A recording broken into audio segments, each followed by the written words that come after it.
Hello, welcome back to another Castle video. Today I'm gonna do a follow-up about my Motorplus app with the wired connection using your phone to your Sony camera. We all know that this Motorplus app is exclusively for the Sony cameras, so just keep that in mind. Okay, so one of the things that many people ask in the video that I first uploaded showing the tutorial of how to connect, it's like sometimes they don't succeed in the connection. It can be the dongle they're using, it could be like a old protocol that the USB-A is not supported, so the camera cannot send the signal. It can also be a faulty multi-port in the camera. It can also be like the cable, and I think this is the most common. The cable is not rated for data transfer.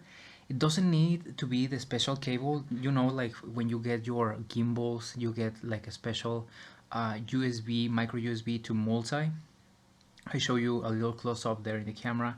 The difference between is like the normal micro USB have like 6 pins on it, and the multi-port for some reason have like 12 pins. So I don't know why is this, but the camera doesn't actually need that special multi cable. It can work on data compatible micro USB cable. Okay, for that I'm gonna show you with this Zhiyun charging cable. Actually, this is the one that came with my transmitter and receiver bundle with my Weebiless, and it does have like a micro USB with no multi interface and the USB-A. So I'm gonna start with that. I'm gonna connect well, first of all I want to turn on my FX3 right here. I no longer have the A6600, but it's the same. One of the advantages with these newer cameras that does have the USB-C port is that you can still connect your USB-C to your power, like a power bank or whatever, and you still use your micro USB port to do something like this, like connecting a phone as your monitor, right? So I'm gonna start with the USB-A. You know the drill. You have to set your camera a PC remote and your power supply off. And yeah, these newer cameras does ask you first what you want to do. I think the FX3 no longer asks me.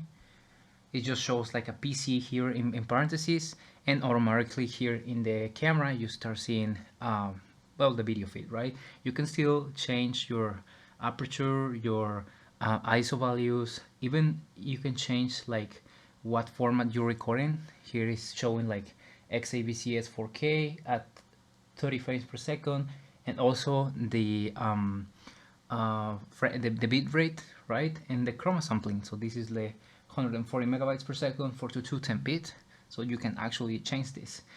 On the iPhone I do have the paid version of the Motorplus app, so you can also have your, for example, colors, false color, your histograms, your parades, your focus peaking, and also your I think we have the false color here somewhere.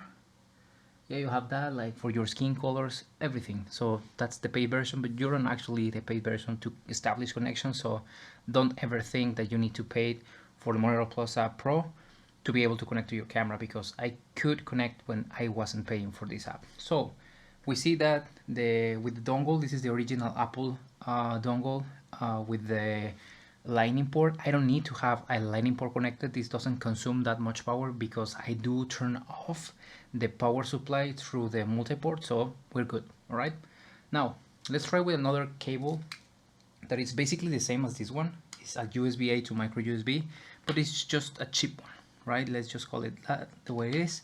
I think this is a cable from, I don't know, 10 years ago that is only rated for charging. It's a good cable, it does work, it does charge things through the micro USB, but it's not data compatible. So if I connect this to the USB-A port here and connect it to the camera, it's not gonna do a thing. So it shows here in the corner that it's no signal, right? And I can hide this and just show that, right? And we don't have any signal. Okay, and just to show you, I'm gonna use a USB-C port, the USB-C port, sorry. The disadvantage is that if you need to charge your camera, you're not going to be able to do that because, well, you're using your USB-C port, and well, that feature is gone because the phone doesn't have like reverse charging, so you're not going to be able to give power through the USB-C port. But as you can see here, now it's working. We have signal there, and everything is alright using a USB-C. This is like my DJI USB-A to USB-C port for my RC controller to updates and all that. So it's a USB-A to USB-C data rated cable, so that's why it's possible to do that. You still have like cheap USB-C cables that are only rated for charging, and it might not work too, so be aware of that, right? So let me just switch real quick the iPhone for the Note 8 just to test this USB-C connection to see how that works. Be right back. Right, so we're back with the Galaxy Note 8. It's an outdated Android phone, but we have the latest update for the Motorplus app. I don't know which one it is. I'm gonna leave it down here, and I'm gonna connect it through the USB-C port directly. I'm not gonna use any adapter because I don't need to, because I have USB-C to USB-C. So first I'm gonna use this USB-C to C. This is an actually 240 watt capable cable. This one came with my small rig B-mount battery. So I think this one is data capable. I'm not sure. I'm gonna use this with the USB-C port right here. I'm just gonna connect it directly to the phone, and it's prompting me low battery. Okay, it shows me here the FX3. I'm gonna click enter, and it worked. It's compatible. So you can use directly your USB-C port in the camera directly to your phone, and it's gonna work. Obviously, if you have like a 6000 series on an A7 III, an A7S2, an A7R3, well, you might not be able to do this because there's no USB-C port. You're still gonna need a micro USB cable, right? That it's capable of data transfer. Okay, so I'm gonna do a quick test with a cheap USB-C to C cable that I have here. Let me just disconnect this real quick. We see that this works like USB-C. Those works. I have this. This is a Xeon charging cable that came with my Modus 20 lights. So I don't know if this is a data capable. This is a very thin cable. I don't know if it's gonna be able to support data transfer. So let's just try that out real quick. And it showed me small power. No, it worked. USB-C cable, even though it looks cheap, worked perfectly. That's good. So let me just go real quick here. Oh, there we go. The USB-C, the cheap USB-C worked well. I'm gonna try another USB-C if I have any here available. This is another USB-C cable. This is also more rugged, more thick cable. I don't know if it's gonna be working. This is a longer cable. Actually, this is about I don't know, 2 or 3 feet. Show me again the problem, and it's working. So maybe you have less problem with the USB-C cable, because as you can see, I tried 3 different cables, 3 different specs, and it works well. So I think that with your iPhone 15 and your iPhone 16, you're not gonna be needing the adapter. That's great. Just test that out. I'm not sure that it's different, the protocols in the Android phone, so there may be some difference, right? So I'm gonna disconnect this.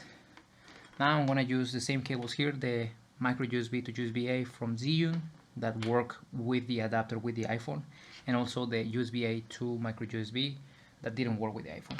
Okay, I'm just gonna need my adapter for my Samsung. Is this little guy right here. Is my USB-C to USB-A adapter. I'm gonna plug this in. Show me a little thing, no signal, right?